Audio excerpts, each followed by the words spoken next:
All right, hello everybody. Just wanted to make a quick video here. I got a few calls today about how to create a monitor list in Eduphoria. So this might come up with special ed teachers, ELL teacher, ESL teachers, anybody who needs to monitor student performance on a group of students who are not actually on their roll.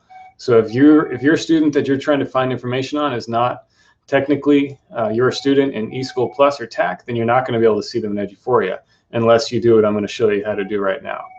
So we're going to real quick walk through how to do a monitor list. So I'm going to share my screen.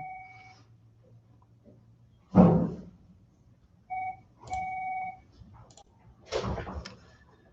right, now everybody should see this screen right here. This is where you get to once you log into Eduphoria. Now you see I have a few more apps up here than you might, but in order to create that monitor list, you're going to go to Aware.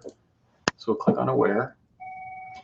And then monitor lists are located under the Students tab. So you'd click on Students. And then see right down here where it says Student Monitoring, you're going to manage your lists. And if you already had some created, they'd pop up right here. But in this case, we're going to create a monitor list.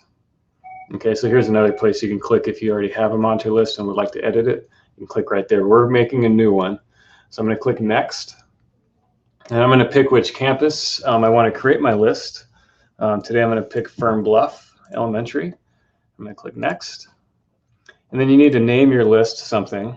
And you can call it like my caseload, my students, call it my students. You can add a description if you like. This comes in handy if you have multiple monitor lists that you're trying to keep track of. But you don't have to put a description in. And click Next. And now I'm going to start looking for my students. So you need to know either a student name or a course ID or course code. I'm going to put in a student ID. And we'll search, and that's Lincoln J. Smith. He's an excellent student over there at Fern Bluff. So I'm going to select him, and I'm going to add him. And I believe you can also search by name. So let's try that. Let's try another top performer in kindergarten over there. Oh, Harrison Roy Smith. So he popped right up. I'm going to select him. I'm going to also add him to my monitor list. And I can add as many as I like, but I'm going to stop right there. I'm going to click Next.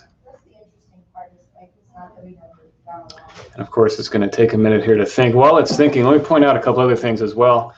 In Eduphoria here, if you click this Help button over here, it's going to give you access to a lot of videos, a lot of how-tos. So I would definitely suggest taking a look at that.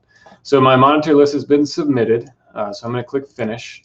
And now the last step is somebody on your campus has been given the authority to approve monitor lists. Could be a principal, could be a department chair, but somebody gets an alert once you have created your list, and they go in and they make sure that you have rights to see the data on those students. So if it is somebody that you have any kind of educational need to see their data, then they're going to give you that right.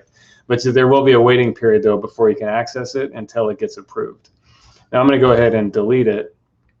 My list, because I don't really need to monitor them because they're not on my caseload or anything like that. So I'll delete my monitor list here. This will delete your list. And maybe it takes a minute to delete it. But that's basically it. And then once you get your monitor list approved, they're going to show up over here, and you can keep an eye on your lists in this part of Eduphoria right over here in Aware. So I'm going to stop sharing my screen. And so that was it. Wanted to do just a quick video on how to do that. If other questions come up, we'll definitely come back on air to make sure everybody has a good understanding of how to do it. Have a good day.